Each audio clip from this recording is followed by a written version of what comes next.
Dans l'épisode d'Un si grand soleil du lundi 11 juillet, Thierry, Nicolas Giroud, touche du doigt son but. Une certaine Léna Martin du site Trusting. Comme un mordu à l'hameçon et ils se sont donné rendez-vous. Finalement, si est une autre femme de ménage qui se présente. Léna Martin s'est décommandée à la dernière minute et cette femme a été sollicitée par les propriétaires du site pour la remplacer. Ce qu'a confirmé un responsable de Trusting. Comme à Manu, Moïse Santamaria. Il informe ensuite Thierry de la désactivation des 3 profils qu'il avait repérés sur ce site. Ce qui prouve que c'était sans doute leur cambrioleuse. De son côté, Jade Chemsoda appelle Alban, son complice. Elle a changé d'avis et accepte de participer au plan concocté par José à 2 conditions, partir si cela ne se déroule pas comme prévu et faire ensuite une pause de 6 mois. Il retrouve donc José, Guillaume Lançon, dans son repère pour leur expliquer les détails de son plan. Ils doivent s'introduire dans une villa à la nuit pour s'emparer d'une collection de montres de luxe qui est cachée dans une commode de la chambre. Pour ce faire, Jade et Alban vont entrer dans la propriété comme s'ils y vivaient en passant par le portail. José en connaît le réparateur qui lui a donné de quoi l'ouvrir à distance. En revanche, ils devront porter une cagoule car une caméra est placée près du portail.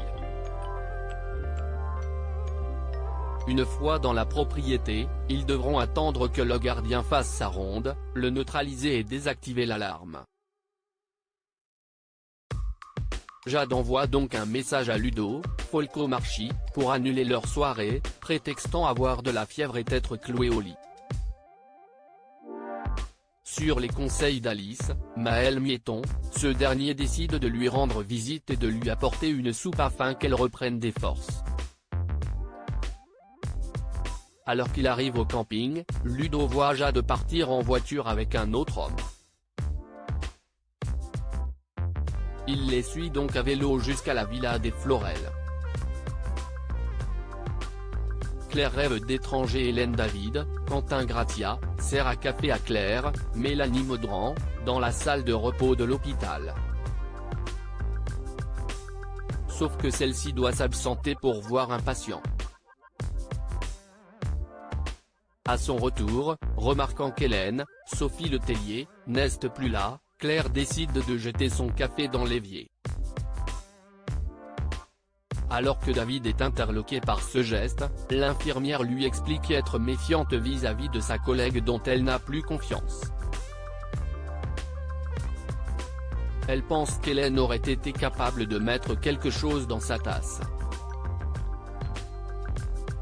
Depuis le couloir, Hélène a tout entendu et accuse le coup. Peu après, elle remet à Janet, Tonia Kinzinger, les plannings des prochaines semaines mais cette dernière remarque instantanément qu'Hélène et Claire seront trop souvent en même temps dans le service, ce qui risque de créer des problèmes. Hélène lui rétorque avoir passé beaucoup de temps à organiser ses plannings et avoir essayé de respecter les demandes de chacun. Si Janet en est consciente, elle s'est toutefois engagée à ce que les 2 infirmières se croisent le moins possible. Hélène doit donc faire quelques ajustements à son planning.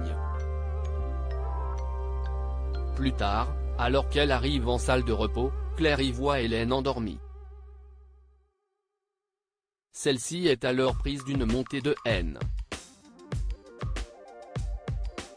Elle a envie de la tuer et s'imagine même l'étrangler. Si bien que le soir, Claire confie à Victor, Bertrand Farge, se faire peur à elle-même. Néanmoins, celui-ci se veut rassurant. Il estime que la réaction de sa fille est normale au vu de ce qu'Hélène lui a fait endurer. Claire ne doit donc pas culpabiliser tant que cette montée de haine reste de l'ordre du fantasme.